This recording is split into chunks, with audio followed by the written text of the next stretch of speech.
Hello Internet, it's Monday again. No! No! Don't worry, I brought you a movie. I've got your back. Today on Movie Monday, I bring you 13 Hours, The Secret Soldiers of Benghazi. This movie came out in 2016 and it did not get big publicity, even though it was a great action drama based on recent real-life events. The movie was directed by Michael Bay and it was really great. Say what?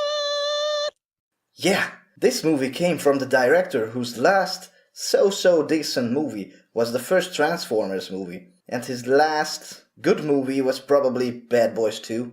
So the story was based on the September 11th Battle of Benghazi in 2012, when Muslim radicals, terrorists, attacked the US Embassy and a CIA facility in Benghazi. That resulted in a 13-hour-long firefight between the US and the terrorists and led to the deaths of US Ambassador J. Christopher Stevens, Information Officer Sean Smith, and two CIA operatives Glenn Doherty and Tyron Woods, both former Navy SEALs. The story is evenly paced.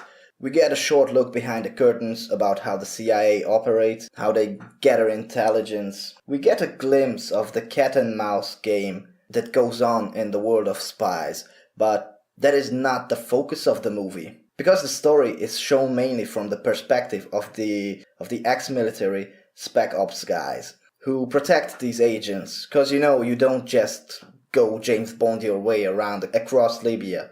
In real life you get shot. Most of the build-up of the characters is average. By that I mean we get the family man, the divorced guy, the macho, and so on. The kind of douchebag CIA boss who thinks he knows everything. Nothing we have not seen in other movies. The difference being that these are based off real people. The acting in the movie is solid. The biggest surprise in this movie was John Krasinski, the nerdy guy from romantic movies and The Office.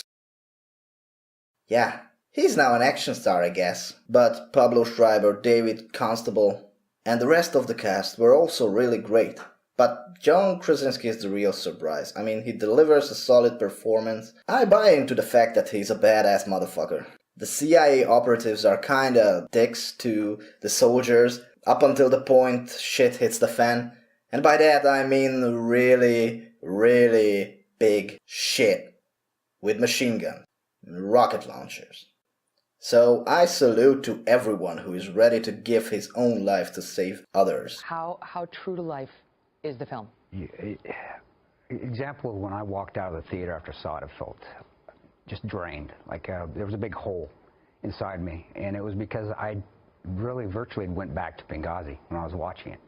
You get some brutal imagery. Not Mel Gibson brutal, but still. The viewer is thrown right into the action when the battle starts. The movie shows a pretty realistic battle, the chaos and intensity of the firefights. The director manages to keep you on the edge, and he depicts the bond, the brotherhood among the soldiers really well. The film depicts absolute hell. It's not. It's amazing being with your brothers and fighting in them. Geez, I don't know. It's weird. Being there and being with them and having the faith that you're going to defeat all the obstacles. This movie is a perfect example of that Michael Bay can deliver a solid movie. You can see that he respects this material. If the characters were more fleshed out and less shaky cam would have been used, this movie would have been a perfect 10 out of 10. But I think it is a well-deserved 9 out of 10. It is an exciting war drama that you definitely should watch. I seriously wonder why this movie did not get big coverage in 2016. Oh yeah, that's right. Who is responsible for... Sorry.